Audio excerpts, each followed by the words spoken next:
آج میں آپ سے 12 دن کا ایک وظیفہ شیئر کروں گی اور اس کے بے انتہا اچھے اثرات ہیں. جس نے بھی یہ وظیفہ کیا اس کو کامیابی ملی ہے. اور آج میں آپ سے ایک واقعہ شیئر کروں گی، اپنی فرینڈ کا واقعہ، ریئل واقعہ ہے. اس کے مس کیریج ہو جایا کرتے تھے، وہ ڈرتی تھی جب پریگننسی ہوتی تھی، اس کی کافی زیادہ ڈر جایا کرتی تھی وہ. اور اس کے 2 مس کیریج ایسے ہی ہوئے ہیں اور تیسرے میں وہ بہت زیادہ ڈری ہوئی تھی. پورا آپ کو واقعہ شیئر کروں گی، پھر اس کو کس نے یہ عمل بتایا، پھر اس نے کیا. ڈاکٹرز نے فل جواب دے دیا تھا کہ بچے میں بالکل موومنٹ نہیں ہے. پھر کیا ہوا، پورا واقعہ آپ سنیے گا. پھر میں آپ کو پورا یہ بتاؤں گی بھی آپ کو کیسے پڑھنا ہے، وظیفہ کتنے دن کا ہے اور کتنی بار پڑھنا ہے. تو ویڈیو اینڈ تک لازمی دیکھیے گا. چینل پہ نہیں ہے تو پلیز لازمی چینل سبسکرائب کر دیں. پلیز 13 سبسکرائبرز کمپلیٹ ہو چکے ہیں. 1000 سبسکرائبرز کی نیڈ ہے، تو پلیز زہرا فیملی کا حصہ بنیں اور چینل کو لازمی سبسکرائب کر دیں. اسٹارٹ لیتے ہیں. بسم اللہ الرحمن الرحیم. شروع کرتی ہوں اللہ کے نام سے جو بڑا مہربان اور نہایت رحم کرنے والا ہے. تمام تعریفیں اسی خدا کے لیے جس نے ہمیں خلق کیا، اور درود و سلام محمد اور آل محمد کے لیے.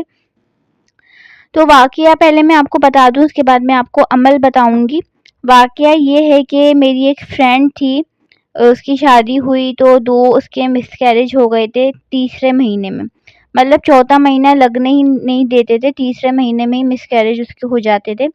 تو ایسے ہی اس کو تیسری دفعہ خوشخبری ملی تو وہ بہت ڈر گئی اور اللہ تعالیٰ سے ظاہر یہ کہنے لگی کہ اللہ تعالیٰ اگر اس میں بھی کوئی مصلحت نہیں ہے، اگر اس کو اس دنیا میں نہیں آنا تو مجھے یہ 3 مہینے کی بھی خوشی نہ دے. مطلب وہ اللہ تعالیٰ سے بھی بہت مایوس ہو چکی تھی. اور اس کے سسرال والے بھی ایسے تھے کہ اس کو ہر وقت تانے دیا کرتے تھے کہ ہم اپنے بیٹے کی دوسری شادی کرا دیں گے. آپ کو پتہ ہے کچھ سسرال والے بہت دقیانوسی سی سوچ کے ہوتے ہیں، جو ہر جو ہے نا ہر عمل کا قصوروار بیچاری لڑکی کو ٹھہرا دیتے ہیں کہ جو بھی ہے اس کی وجہ سے، اس میں کچھ خرابی ہے، اس میں یہ ہے، یا احتیاط نہیں کرتی ہے، یا ایکس وائی زیڈ لڑکی کے اوپر ہی ساری تہمتیں لگا دیتے ہیں جو کہ نہیں ہونا چاہیے. بہرحال پھر تھرڈ ٹائم ایسا ہوا تو وہ بہت ڈر گئی. ایک تو اپنے سسرال والوں سے ڈر گئی، دوسرے کے پھر سے وہی تانے، وہی جھگڑے، یہ سب ہوگا. اور دوسرا جو ہے نا پھر اللہ کی ذات سے کہ اللہ تعالیٰ پتہ نہیں اس میں کیا مصلحت ہے، یہ دنیا میں آئے گا بھی کہ نہیں آئے گا، کیا ہوگا. تو یہ سب چیزیں وہ سوچنے لگی. بہرحال تو یہ دو پھر 2 منتھس اس کے گزرے. تیسرا منتھ جیسے ہی اسٹارٹ ہوا وہ الٹرا ساؤنڈ کو گئی تو اس کی طبیعت خراب ہونے لگی. الٹرا ساؤنڈ وغیرہ کرایا تو ڈاکٹر نے یہی کہا کہ بیبی میں موومنٹ نہیں ہو رہی ہے، آپ کا بیبی مطلب مس کیریج ہوگا، آپ کا بیبی بالکل بھی موو نہیں کر رہا ہے. تو 1 ویک کا اس کو پھر بھی ٹائم دیا. وہ بالکل ڈر گئی کہ یہ کیا، بہت جو ہے نا وہ ہو گئی وہ. بہرحال اس کو جو ہے نا 3 دن کا یا 4 دن کا ٹائم دیا. تو جو ہے نا 1 ویک کا نہیں دیا تھا، 3-4 دن کا ٹائم دیا تھا کہ آپ کو اس ٹائم آ جانا ہے تو آپ کا یہ معاملہ ہم بالکل ریموو کر دیں گے. وہ روتی اپنے گھر آئی، ظاہر بہت روئی وہ. اس کے بعد سسرال گئی. سسرال میں پھر اس نے تانے سنے. ایک تو ویسے ہی طبیعت خراب، وہ ویسے ہی ڈپریشن میں. بہرحال اس نے تانے وغیرہ سنے. پھر وہ اپنی مما کے پاس گئی، مدر کے پاس گئی. پھر انہوں نے اس کو بتایا کہ اللہ تعالیٰ کی ذات سے نا امید نہ ہو، یہ ایسا یہ عمل ہے، یہ آپ کرو، انشاءاللہ تعالیٰ آپ کے حق میں بہتر ہوگا. اور بات یہ ہے کہ اللہ تعالیٰ کی مرضی، اللہ تعالیٰ جس کو جتنی زندگی دے، جان دے کے لے اور وہ خواہش کرے، مطلب زندگی دے نہ دے، وہ تو سب اللہ تعالیٰ کے ہاتھ میں نا. ہم انسان کچھ بھی نہیں کر سکتے، دعا کے علاوہ کچھ بھی ہمارے ہاتھ پہ نہیں ہوتا. اور ایسے معجزات ہوتے ہیں اللہ تعالیٰ دکھا دیتا ہے کہ آپ حیران رہ جاتے ہیں، بہت زیادہ حیران ہو جاتے ہیں کہ آپ سمجھتے ہیں کہ بس یہ گیا، یہ بندہ تو بچ ہی نہیں سکتا، لیکن اللہ تعالیٰ پھر بھی اس میں جان ڈال دیتا ہے. ایسے بہت سارے واقعات ہیں جو مجھ تک پہنچتے ہیں یا مجھے پتہ ہے یا میری ریئل لائف میں ہوتے ہیں، جو میری نظروں کے سامنے بھی ہوتے ہیں کہ بندہ خود حیران ہو جاتا ہے کہ یہ کیسے ہو گیا، یہ تو بالکل نا امید بندہ تھا، ڈاکٹرز نے جواب دے دیا تھا، تو یہ کیسے بچا ہوا ہے، کیسے جی رہا ہے. تو بھائی دعاؤں میں بہت طاقت ہوتی ہے. ہمیں کیا کرنا چاہیے، صرف امید اچھی رکھنی چاہیے خدا سے، بھروسہ رکھنا چاہیے، اور بھروسے کے ساتھ جو بھی عمل ہے وہ بھروسے کے ساتھ کرنا چاہیے. تو پھر آنٹی نے، پھر اس کی مطلب مدر نے اس کو یہ دعا بتائی جو میں آپ کو بتانے لگی ہوں۔ یہ عمل اس نے 2 دن کیا، تیسرے یا چوتھے دن اس کو جانا تھا، مطلب مسلسل ہی کر رہی تھی۔ تو آپ یقین نہیں کریں، یہ 12 دن کا عمل ہے جو میں آپ کو بتا رہی ہوں۔ 2 دن کے اندر بس وہ مطلب وہ تو ریموو ہی کرانے جا رہی تھی نا، پھر اس نے کہا کہ نہیں ایک دفعہ اور الٹرا ساؤنڈ کریں، کیونکہ اس کو پتہ نہیں کوئی امید جاگی یا کچھ ہوا ایسا، تو انہوں نے ڈاکٹرز نے الٹرا ساؤنڈ وغیرہ کیا، تو آپ یقین کریں اس بچے میں موومنٹ تھی۔ بہت بڑی بات ہے کہ انسان کے رونگٹے کھڑے ہو جائیں کہ کیسے پاسبل ہے یہ، جب ڈاکٹر نے کہہ دیا کہ ریموو کرانا ہے اور وہ ریموو کرانے کے لیے گئی تھی۔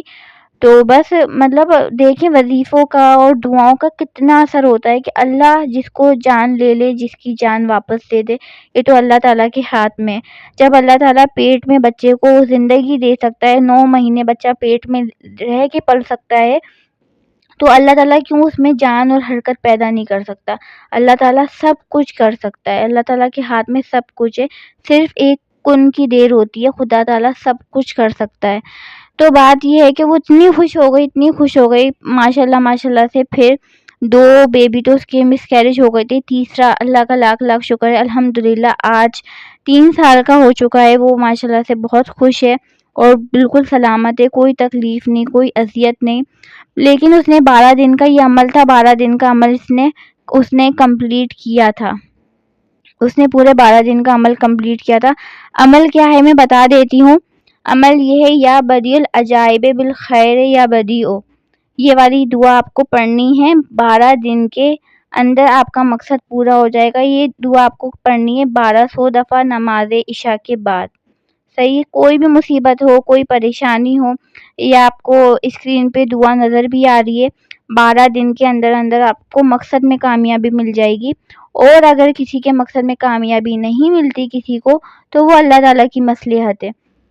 لیکن ہر چیز میں اللہ تعالیٰ کی مصلحت ہوتی ہے، ہم نہیں جانتے، خدا تعالیٰ بہت بہتر جانتا ہے کہ اللہ تعالیٰ کو کب کیا چیز کس وقت ہمیں عطا کرنی ہے۔ کیا پتہ وہ وقت جو ہے نا وہی نہ ہو، ہمارے جو ہے نا اس میں حق میں بہتر نہ ہو، تو اللہ تعالیٰ ہمارے لیے جو بہتر وقت منتقل کرتا ہے، معین کرتا ہے، اسی وقت ہمیں وہ چیز ملتی ہے۔ تو بات یہ ہے کہ اگر کسی چیز میں دیر سویر ہو جاتی ہے تو وہ اللہ تعالیٰ کی مصلحت کی وجہ سے ہوتی ہے، کیونکہ ہمیں نہیں پتہ ہوتا۔ اب میں ایگزامپل دیتی ہوں، اگر ہم کسی کو پسند کرتے ہیں اور ہم چاہتے ہیں ہماری شادی اسی سے ہو، لیکن وہ چیز نہیں ہو پاتی، اللہ تعالیٰ کو پتہ ہے وہ ہمارے حق میں بہتر ہے یا نہیں ہے، یا ہم اس کے حق میں بہتر ہیں یا نہیں ہے۔ ہم بس اپنی ہی دعا کر سکتے ہیں کہ اللہ تعالیٰ یہ ہو جائے، یہ ہو جائے، یہ ہو جائے، لیکن اللہ تعالیٰ جانتا ہے نا کہ وہ شخص ہے ہمارے لیے مقرر کرے گا تو ہمارے حق میں بہتر ہوگا یا نہیں ہوگا۔ پھر ہم بعد میں جب کہیں اور ہو بھی جاتا ہے تو ہم بعد میں شکر ادا کرتے ہیں کہ نہیں یار، اللہ تعالیٰ نے ہمارے حق میں یہ بہتر کیا، ہمیں یہ چیز ملی تو ہمارے حق میں یہ بہتر تھی تو ملی، کیونکہ اللہ اوپر والا چاہتا تھا، لیکن ہم اسی کی ضد لگائے بیٹھے تھے کہ نہیں ہمیں وہی چیز چاہیے۔ تو جو کام اللہ تعالیٰ نہیں کر رہا نا آپ کے اتنے جدوجہد کر کے، اتنی دعاؤں کے بعد بھی، تو اس میں اللہ تعالیٰ کی مصلحت ہوتی ہے، اس میں اللہ تعالیٰ سے ضد نہیں کرنی چاہیے۔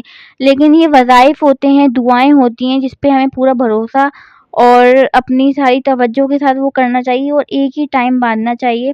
اس وظیفے کا ایک ہی ٹائم ہے، نماز عشاء کے بعد آپ کو 1200 تسبیح پڑھنی ہے، ٹھیک ہے، اور 12 دن تک کرنی ہے انشاءاللہ تعالیٰ۔ 12 دن سے پہلے آپ کو اس کا جو بھی اجر ہوگا، جس وجہ سے بھی آپ پڑھ رہے ہوں گے، اس میں مقصد میں کامیابی مل جائے گی۔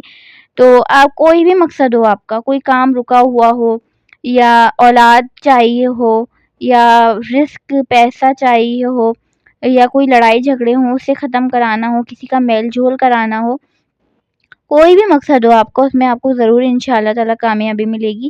یہ وظیفہ کریں انشاءاللہ آپ خوش ہو جائیں گے کرنے کے بعد۔ لیکن ریکویسٹ یہ ہے کہ چینل پہ نیو ہیں تو لازمی سبسکرائب کر دیجیے گا۔ دیکھیں 13 سبسکرائب